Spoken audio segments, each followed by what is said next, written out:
hey, well, there's this guy who speaks English. He knows US sports. Well, I got offered to go help run a sport book, like a retail sport book downtown in San Jose. And I was going to ask you, what's the proper term for, I guess it's brothel, right?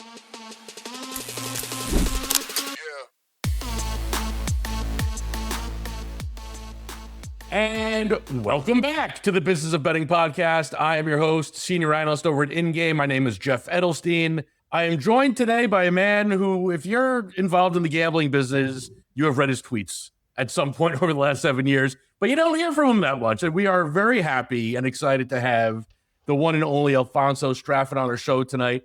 Alfonso, listen, he's known in industry circles. He knows what he's talking about. And we're going to be talking about so many things today. But the one thing that I think is so interesting to me is that you are so, through mild fault of your own, so like singular, I feel like, in this industry right now, in that you've worked in the offshores, you've been on both sides of the counter, you've been on Wall Street as a bond trader. You know, you want to talk gambling, trading, whatever you want to call it, you know what you're doing. So Alfonso, I'm going to shut up. Welcome to the show. Thanks for coming on.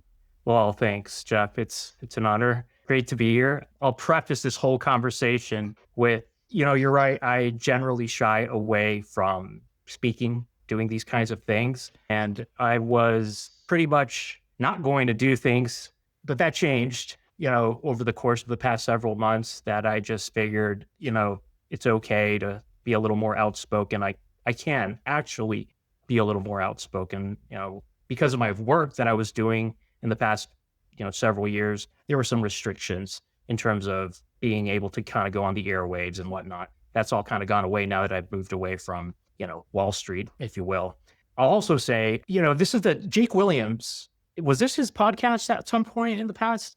There's history somewhere. I don't know. They just point me in a direction and I run, Alfonso. That's about it. Jake Williams, great guy, was at Sport Radar when I first met him up in Jersey, 2018, I want to say. He had invited me at one point, I gracefully declined. Then, believe Dave Sharapan, good friend of mine, and, rest in peace. I told him, you'll be the first guy that I go and do one of these things. But as life would have it, he's no longer with us. Jake's moved on to other things. And so here we are. Here we are. Let's start at the beginning. Why don't you tell us all about your background, which is unique. So as I preface, so just start jabbering away because it's a fascinating story. And I will try not to interrupt with too many questions about Costa Rica until later. For the listeners who probably just see some guy, A. Straffon, on Twitter, regurgitating news and whatnot, they don't maybe know my backstory. The only other time I actually did a podcast, to be fair, with Spanky, when he started the Be Better Betters, got into a little bit of my past there. And so that's out there. But yeah, originally, I was born in Mexico. My he was Mexican. My mom's Costa Rican, but they split at a very young age. And then I ended up here in the U.S. as a kid. That's why I speak English. Went back down to Costa Rica when I was about 10, got through my high school down there and needed to go to college, had to pay my way. Statistically, I'm not supposed to be here. We think about, dysfunctional upbringings that, many of us out there have. My mom, she divorced 3 times. And, my 2 sisters, who I love to death, they dropped out of high school when they were 16 years old. They didn't get past 9th grade. I was compelled at some point to kind of plow through all trials and tribulations and, go to college. But I needed a job, and I'm in Costa Rica at the time, and this is around 2000. And I'm looking for some kind of a job in the paper, and I see these ads that they need English-speaking clerks. And I was like, oh, well, this is interesting. And then it would say something along the lines of knowledge of U.S. sports, blah, blah, blah. I'm like 18 years old at the time, 19 years old at the time. And so I call and they're like, hey, well, can you come down, for an interview? And I went down there and walked in and walked out with the job and $4.25 per hour to be a clerk. To me, that was kind of my first step into this business.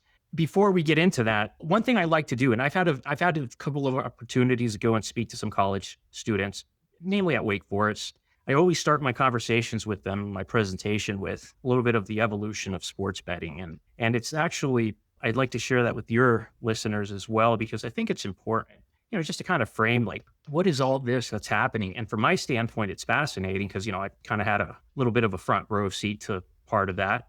Wait, are you trying to tell me there was sports betting before PASPA? Absolutely. So when I got to this business, I didn't know what sports betting was. Now, listen, I grew up in the U.S. I played sports, watched sports. My stepdad was avid Notre Dame, Dallas Cowboy fan. I mean, I lived in Chicago when Michael Jordan was being MJ. So I loved sports and I played sports. So this thing called sports betting all of a sudden becomes, or run into it. And so I try to figure out, well, what's all this about? And, we could talk about me working in the industry, but first, I kind of want to just lay this picture for people as we discuss this. Sports betting has always been around and there was this steady state of things, right? Credit betting around the country had existed for decades on end. That business was built on the trustworthiness of bookmakers. And it was something that I think people seem to overlook the fact that you don't build a successful business by screwing over your customers, right? And so everyone likes to paint this picture of bookies as kind of being, nefarious or bad actors, or they don't pay or they break legs. The reality is, by and large, most of the credit business that kind of came into existence was, on the back of reputable guys. Some would say they trust them more than their personal bankers, whatever. But the reality is, what they were doing was deemed illegal outside of, Nevada, I guess.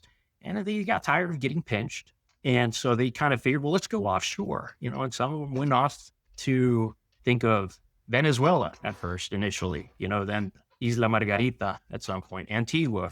You had Curacao, Costa Rica, and these were like all these hubs that started to pop up in the 90s offshore. And, you had these call centers emerging where you had all these clerks taking 1-800 calling players and whatnot.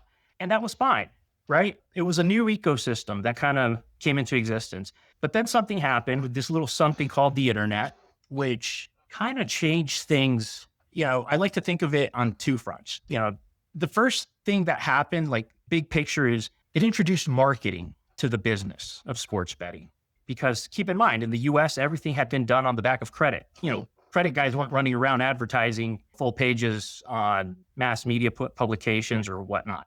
But the internet all of a sudden brought into this whole concept of marketing. And it really, amidst this .com boom, you just had a lot of young, ambitious folks new to the business of bookmaking who were savvy business-wise, but maybe they had never taken a single bet in their life, but they saw the opportunity to go set up a betmvp.com or betjeffelstein.com. And that's when you had this second migration of people offshore to go set up all these .coms. Now, whether they're going to stick around in 5 years' time, that's TBD, and that's a whole other discussion. We always talked about there being like the day after the Super Bowl, well, who's going to not open up today? Shit like that happened.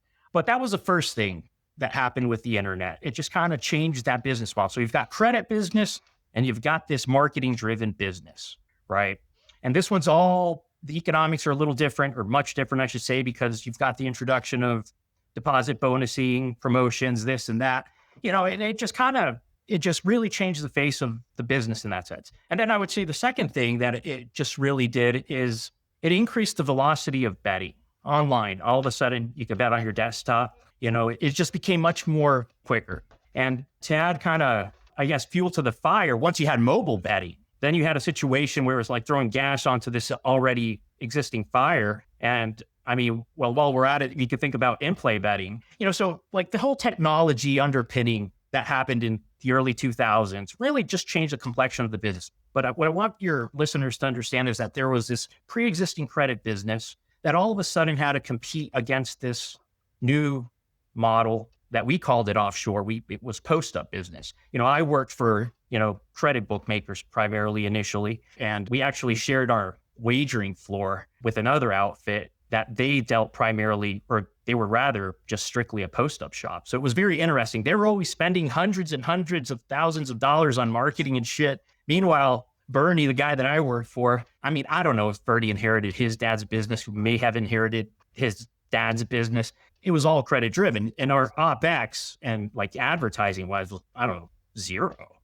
Shit, that's how it was. But anyway, I just wanted to frame that because I think it's important for people to understand like credit and then internet.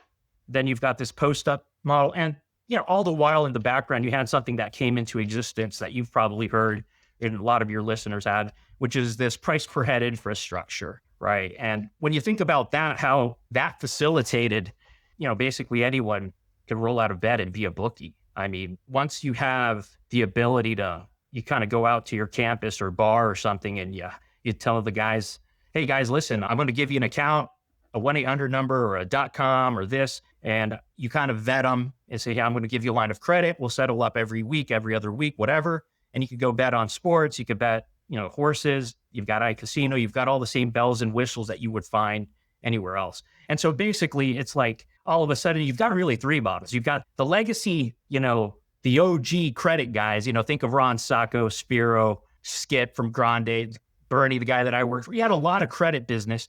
Now you're also going to be competing against all this post-up business. Like let's think of a few names that I can remember, like Bodog, Calvin Air, or you had Bet NASA, or what was it? Bet on Sports. And then all of a sudden you have this price per head hybrid of things where it's like anyone and their mother can be a bookie. What happened, and I saw this kind of from afar because I left the business in 2008. We'll kind of get into that a little bit later. But you have more people entering the business who, quite frankly, maybe they shouldn't have been in the business. They kind of became bad apples for the industry. The credit guys had businesses that had been humming along for a long time. Very reputable, well-respected guys, paid when they had to pay. But then all of a sudden you have a mix of people entering who, just started kind of folding up the day after the Super Bowl, running off with people's deposits. So the industry started to have a bad reputation. The credit guys at times would be pissed off at all these noobs. And then the price per head guys, when you've got a college kid who wants to play bookie and he gets his teeth knocked in one, weekend, and he also decides just not to pay, then it's like everyone's taken to the forums or social media or whatever. And it's like, hey, the whole industry, all these offshore guys are bad. And everyone kind of gets thrown into this, same bucket. So what I want people to understand is that's not the world that I saw. And I worked with very reputable folks. I enjoyed my time in the business, and we'll get right into that. I need a job to go to college, pay my way through school. I wanted to be a chemistry major at first. Took this job as a clerk, as a phone operator. 3 months into the baseball season, word got out, hey, well, there's this guy who speaks English. He knows U.S. sports. Well, I got offered to go help run a sport book, like a retail sport book downtown in San Jose. And I was going to ask you, what's the proper term for, I guess it's brothel, right? I mean, for all the PC folks that might be listening, I grew up in a whole different part of the world where shit like that flew. I went to go help run a sport book at a hotel called the Del Rey, big pink hotel downtown San Jose. And it was a place where women, this was not underage girls, that's no-go, obviously. But this was like just women who would go and, it was prostitution. The clientele that would show up at this establishment, we had the highest grossing casino in the country, had a bar at the back, a sports bar called the Blue Marlin Bar. You had the sport book and the hotel. I don't know how many rooms. The clientele was largely Americans going down to Costa Rica on fishing trips. And they would just go to Del Rey, hang out, have a good time. And I helped run this little sport book there. Now, initially, it was a guy out of Texas who leased it. The idea of having this little sport book there was like, well, we'll sign up accounts, get accounts from these players coming here who are dropping a lot of money on gambling and girls and whatever.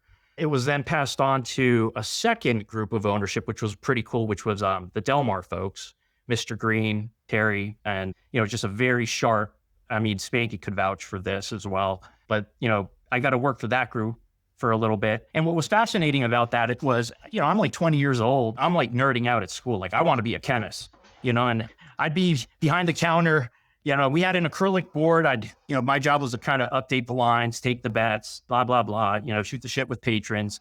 And many times I'd be behind the counter just doing my physics and calculus, and people would come up and be like, what the fuck are you doing back there? What is that? I'm like, oh, I'm just studying. But anyway, beyond that, like when Mr. Green or Terry would come in, sit down after a long day's work at the office, at the call center, he'd come in and watch some of the games in the evening. I'd get a chance to sit down with him, and I'd get to hang out with a lot of folks that were working in the industry offshore would come hang out. And so I got to hear a lot of interesting stories about the business and, what it meant to be a credit bookmaker, this whole post-up business that was now all of a sudden, I don't want to say encroaching, but I guess in some ways it felt like it was now this added competition. Along those lines, I met just a lot of interesting folks. I mean, listen, I always say best education I could have had was working at the Del Rey Hotel for 3 years. There's nothing that's going to sharpen you up quicker than working at a brothel.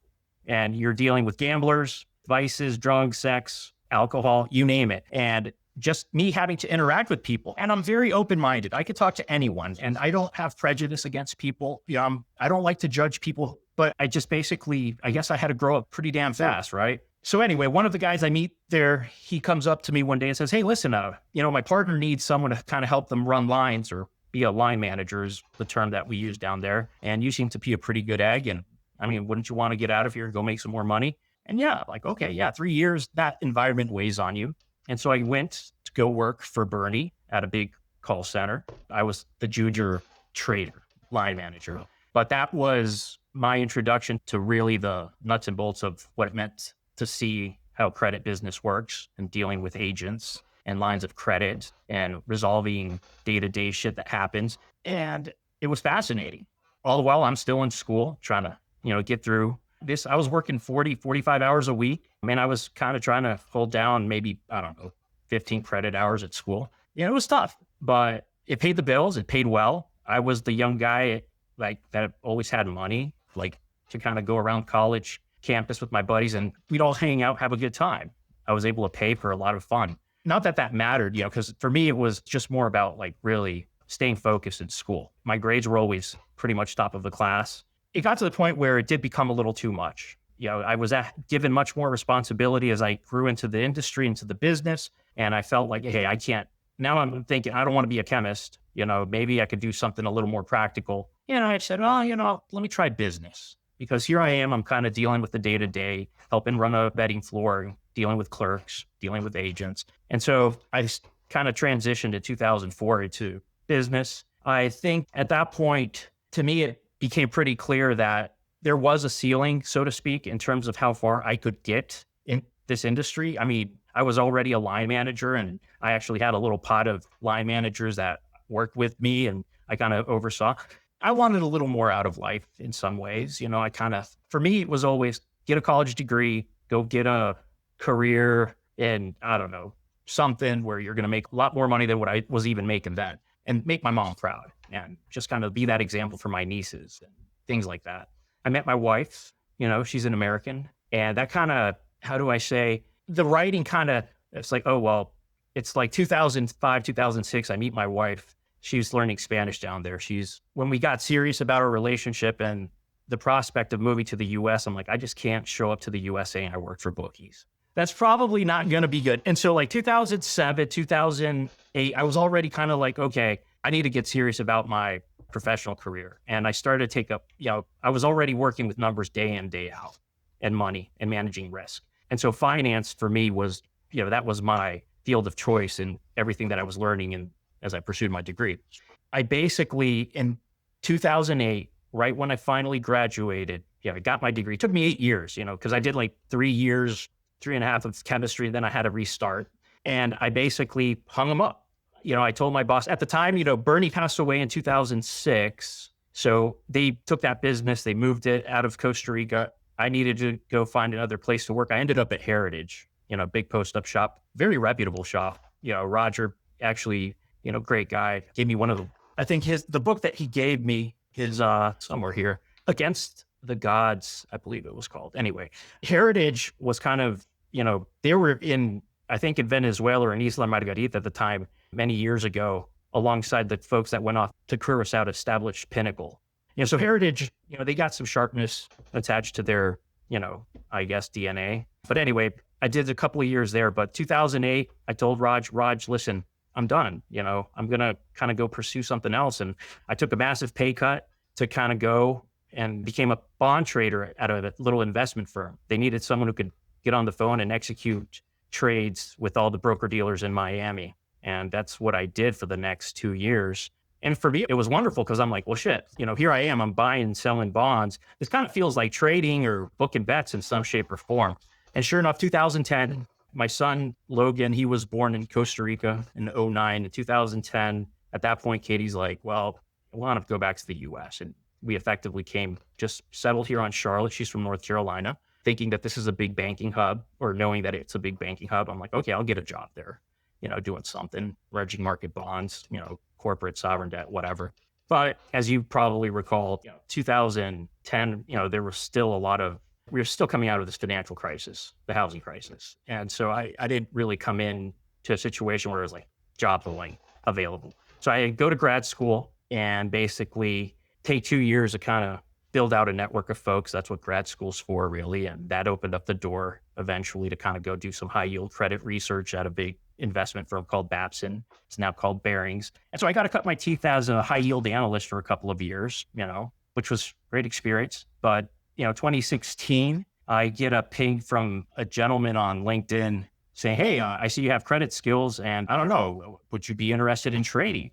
And I'm like, well, this guy doesn't know that I used to help book bets, and that, to me, that's kind of like catnip. I'm like, yeah, I'm down for that. And so I went to go work for this small electronic bond dealer here in Charlotte called Millennium Advisors. And I got to trade bonds, high yield, applying some of those credit skills on the fly. But this was all, this is the electronification of the bond market. And it's very fast paced. This is at a point where the old school way of trading bonds, which was primarily over the phone or messaging folks, all of a sudden now with technology in the mix, you've got all these platforms out there facilitating electronic trading of bonds. And so I got to sit down at a desk where I got to play around with all these really cool platforms. Lo and behold, RFQ, request for quote, protocol. That's a native aspect of trading bonds, and now let's go to 2018. And I'm sitting on the trading desk and I see PASPA's repealed. And I'm like, Jeff, I shit you not. I'm like, oh, I had written off all those years of that experience. I never thought I'd see the value of any of that ever again, But then it's like, and I'm like, well, shit, I know a little something about the business of bookmaking. I mean, okay, let's keep an eye on this. And I started to kind of keep an eye on it because, we saw it. It just grew like weeds. And I kept seeing people on LinkedIn, on Twitter, and a lot of folks, I was naive to think that this was going to be a moment in time when the offshore guys were going to be given passage to come back to the U.S. Keep in mind, to me, I like a lot of these people because they're my friends. This is like family to me.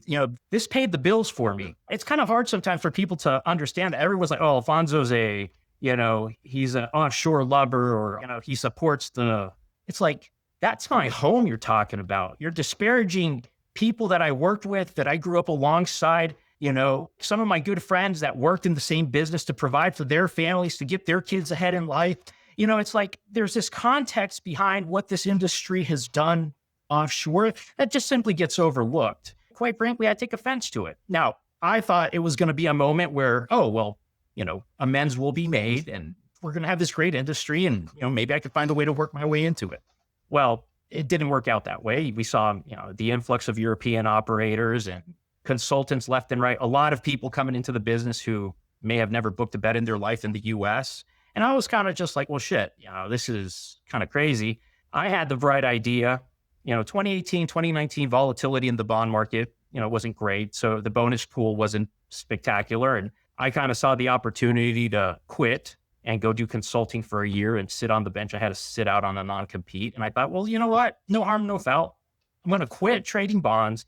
For the year's time that I'm out, I'm going to go do consulting because these consultants are making a shit ton of money and half of them don't know what the hell they're talking about. And so I'll go do that. I had lined up a little client, my first client at the beginning of 2020. We all know what happened. COVID just kind of blew everything up. And at that point, now I've got 2 kids, and my wife's like, well, what the hell are you going to do? And I'm like, well, don't know. And I started, really at that point, we're all kind of cooped up. Jobs aren't really opening up left and right. But I had started to communicate a lot on social media, LinkedIn, and that kind of gained me some traction. And I met some folks, Carlos Anarelli at Deutsche Bank, and had a conversation with him. And he's like, hey, listen, I'm ramping coverage on this digital space now. And I know you're not an equity guy, but you've done high yield credit research and you know this space pretty well. Would you be interested in working with me and my guy, Steve? And you could stay in Charlotte remote. And that's how I ended up at Deutsche Bank. From the end of 2020 to about, I don't know, what was it, September 2024, doing equity research at Deutsche Bank. And, I like to think we put out some of the best research out there, or at least different flavor of research. And it set us apart from a lot of the other big houses. I don't care if you're Goldman Sachs. I don't care if you're JP Morgan, Morgan Stanley. I don't care. Fact is, like, we had a unique way to think about the business, namely because, Carlo had a unique way to think about it in his own right, but so did I. I mean, last I checked, I don't know how many people they have at those other places that actually book bets, right? At some point. And I say book bets, not like, I work for the bookie, but that came to end. And part of me wanted to get back into the world of bond trading because working directly in the sports betting industry at that point had lost its luster for me. I've been, needless to say, disappointed with everything that's happened. I grew up around a business that's very different than this post-up, recreational entertainment model. And, I kind of felt like, well, I'll make more money trading bonds, being a bond trader. And so went back to do that at the beginning of 2025. But that company that I saddled up with eventually kind of just, they shut down their desk. The whole bond trade, the whole bond market's been going through a lot of change. Just everything's becoming automated, electronified. You've got bots left and right. So us human traders are a dying breed. At the same time, this is happening now. All of a sudden, you've got prediction markets lifting off, and I'm kind of just watching it from afar. I'm like, okay, so now we've got people talking about the parallels. This is an alternative asset class, yada yada yada. I mean, been there, done that. I've always felt like, hey, sport betting markets are really no different than any other market. It's price discovery is price discovery. Information shapes prices, shapes odds, lines, however you want to call them. It started to resonate a little more with me. I could buy into the thought of, well, if these prediction markets stick around and this actually is now going to be federal, there's much more scale, this could be very interesting. And that's when the folks at Matchbook, going back 4 years ago, I had met them, maybe, I think it was out at VetBash or G2E. And I remember telling Ronan, when you guys come into the US, I'd be interested of speaking with you guys. Probably have a little more alignment philosophically and at least, working with them, doing what they do, as opposed to going and working for some of these other sport books that we might not see eye to eye on a lot of things.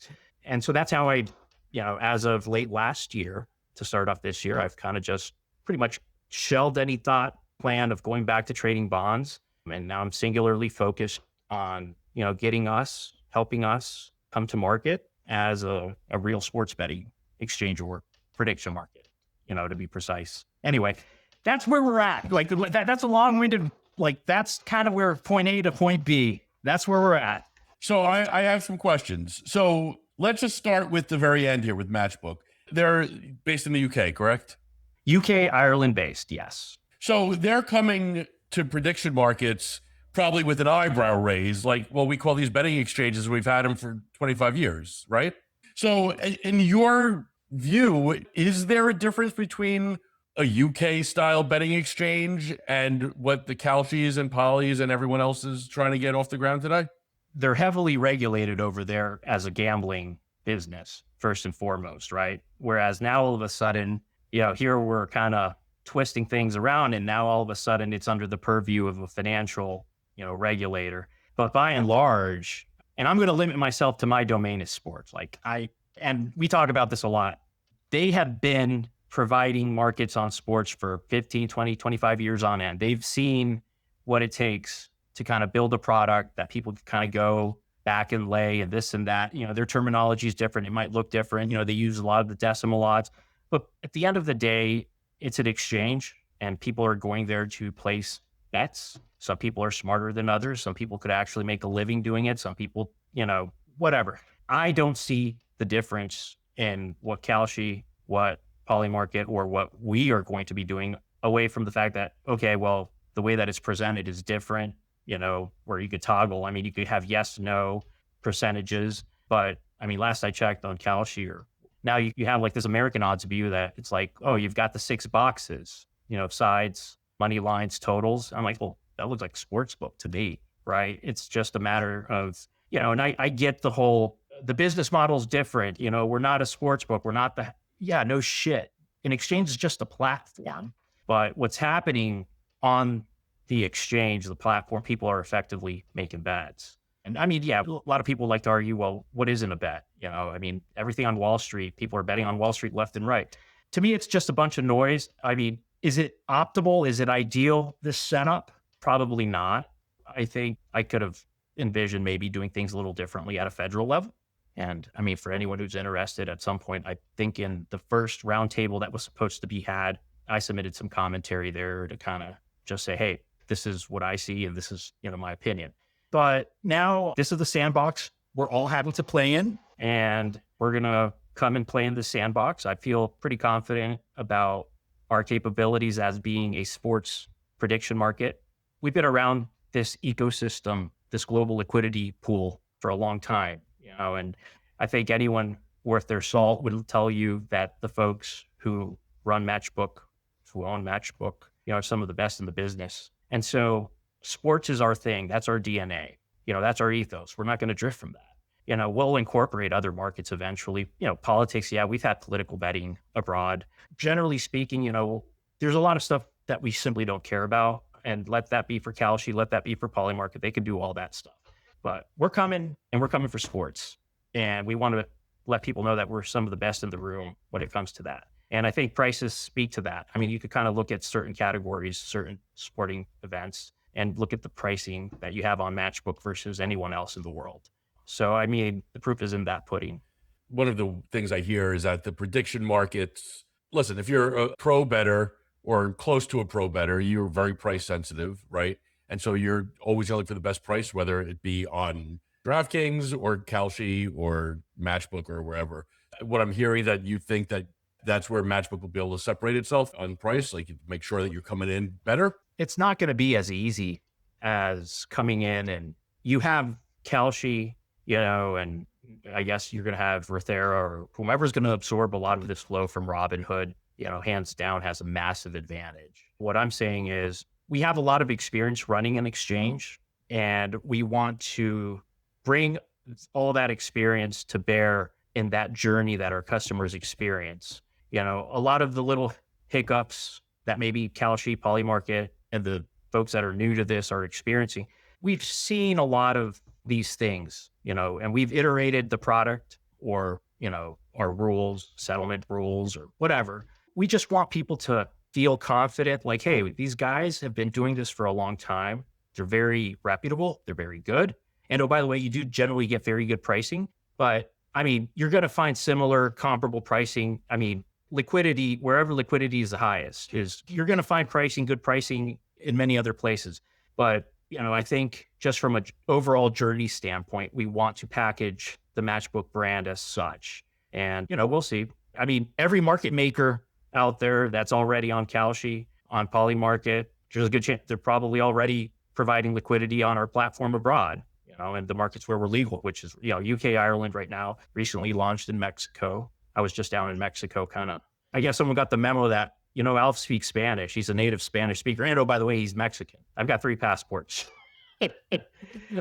So yeah, I spent some time in Mexico, and we're also live in Brazil. We've got a path to kind of expand. Obviously the US is cornerstone to all of this. And we're kind of going through that process of getting our DCM license approved, and hope is to be up and running by, football season.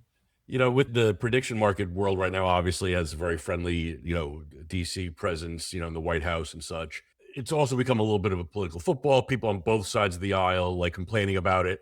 I'm not going to ask you what you think is going to happen Supreme Court wise, this or the other, because nobody really knows the answer. But I almost think that everyone would have been better off if Kalshi and Polymarket had just saved their marketing dollars for another day. I wrote a story, I don't even think it was 6 months ago, said, just wait, like, everyone's going to know about prediction market. It's like Aunt Gertie's going to know, like, everyone's going to know. Because 6-7 months ago, it was still like really, it was under the radar. It wasn't something that my mother had heard of. But now, like, I'm going to use the word literally here, and I'm going to mean it. Literally, everybody knows what a prediction market is right now, And I think it's getting a lot of, negative publicity. A lousy Supreme Court decision, or Congress that decides to get together, or a president that is not so pro, prediction market. I mean, I feel like the whole thing could come crumbling down like in an instant. What level of concern, and I guess I'm going to ask you to put your analyst glasses back on, but like, how do you price that into your own life? Well, yeah, how do you underwrite that kind of risk? I mean, the market's telling us one thing when you look at the stock price and you look at how, DraftKings and Flutter, and they've taken massive hits on this. But you don't know what you don't know. I think a few months ago, and probably still, no one knows how to freaking model this. What is the TAM for prediction markets? What is this opportunity set? I mean, there's still a lot of this like uncertainty around the model itself. I don't know. Like, thankfully, I'm not trying to model like how this impacts DraftKings anymore, because I wouldn't even know where to begin. I mean, we could kind of ballpark and try to extrapolate based on handle numbers that we see in traditional sports betting and, these volumes, and you kind of have a sense for how that is. But what is the opportunity size? How do you underwrite that? I mean, what's the discount rate? Uncertainty needs to be taken into account in whatever discount rate you like to use. It's hard to say. It's a problem I'm happy I don't have to deal with on a day-to-day. Now, from an operator standpoint, which is where I'm currently at, we could only hope that this is the sandbox in present form, and we, our management owners or whomever, has decided to play in this box. And we can only hope. Well, hope is not a strategy, but we have a window of time to come in, make a mark, and see what the courts decide, see what Congress decides.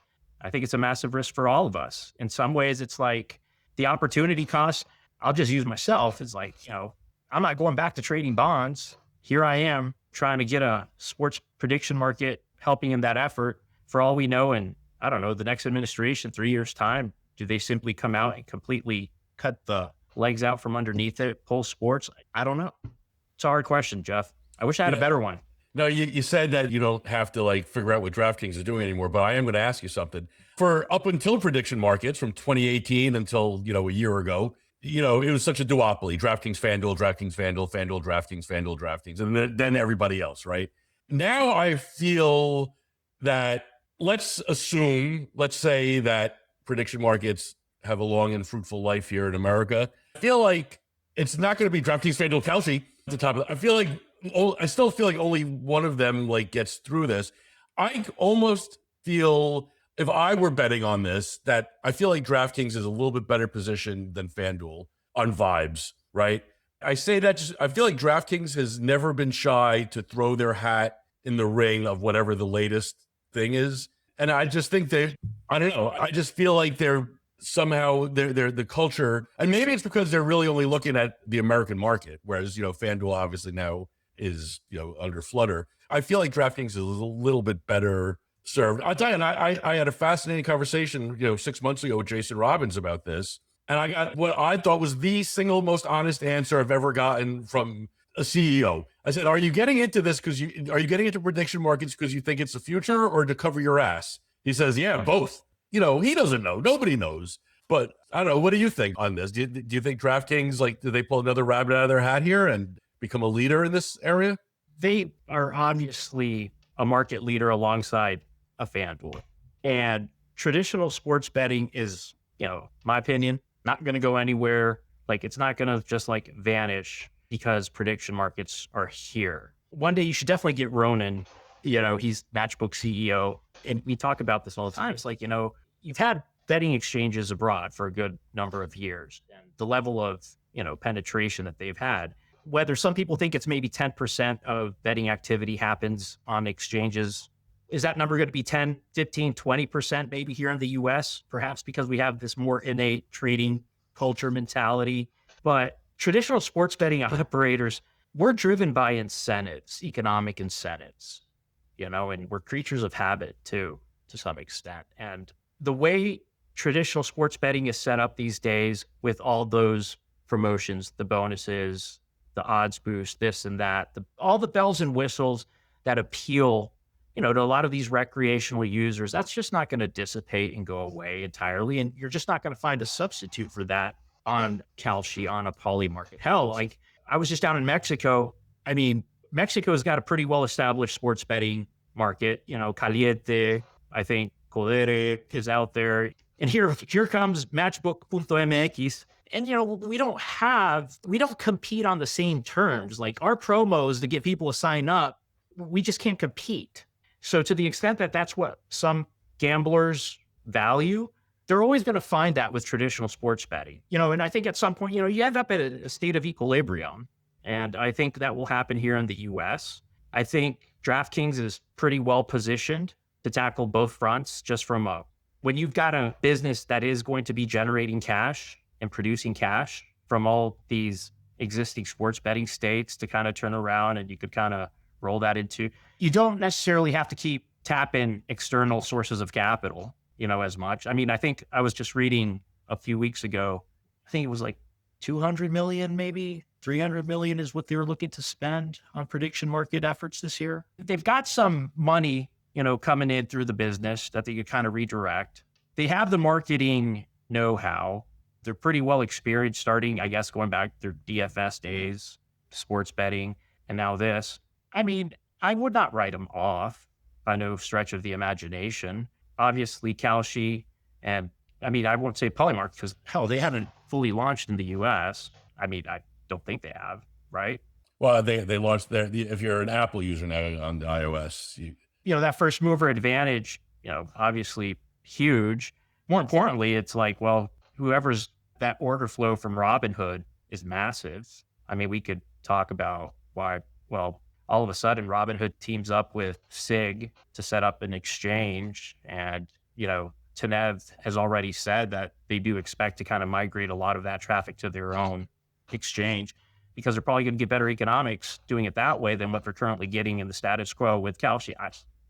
But that flow is very unique. How big is it? Like away from that, like prediction markets, they're going to have to throw marketing at it. Going to kind of circle back to what you were saying, you have to find other sources of growth, perhaps to offset that. When Kalshi perhaps sees a lot of that flow go away, what are they going to fall back on? Where are they going to get that flow?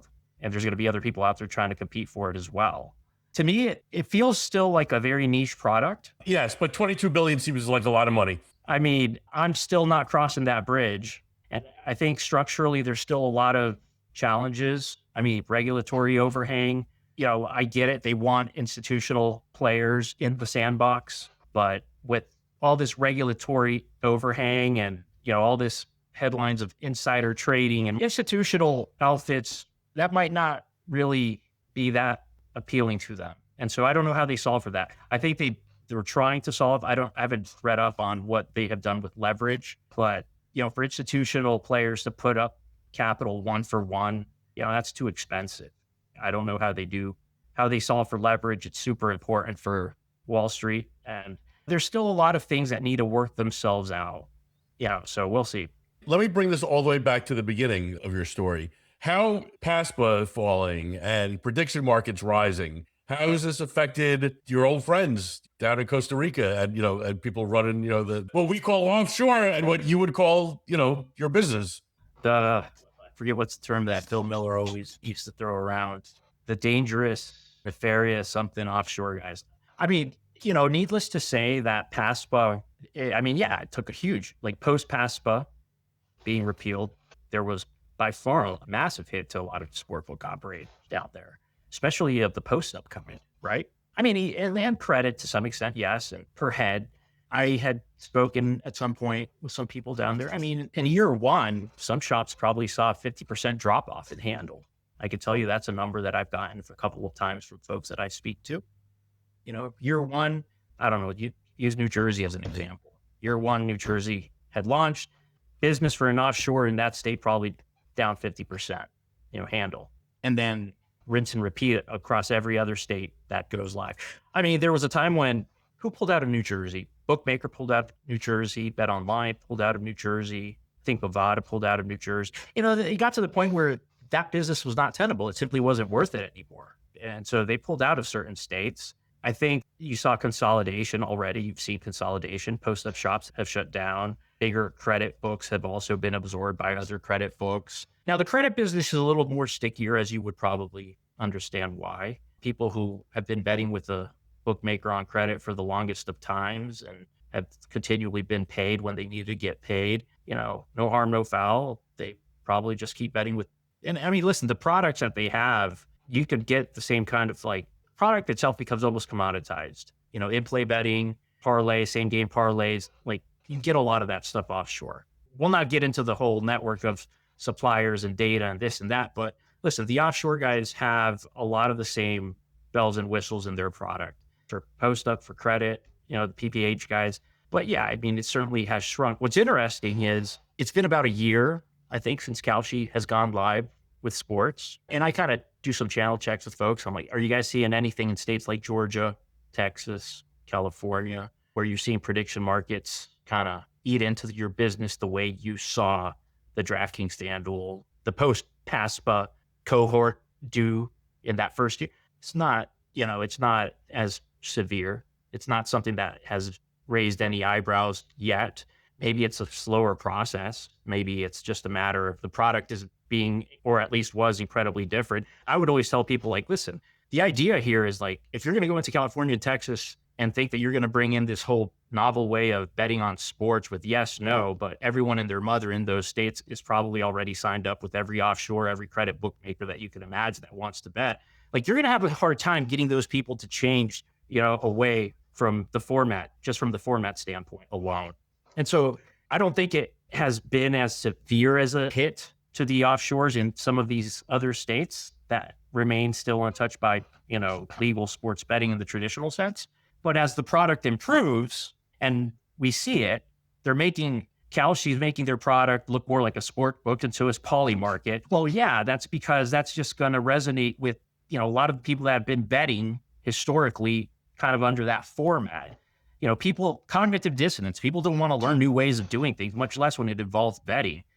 People are creatures of habit. And so I don't know, but is it hurting them? Yeah. And I mean, once DraftKings and FanDuel roll into states like California, Texas, Georgia, on the eve of the football season, I mean, we all have to stay tuned to see what strategy, what's their marketing strategy going to look like?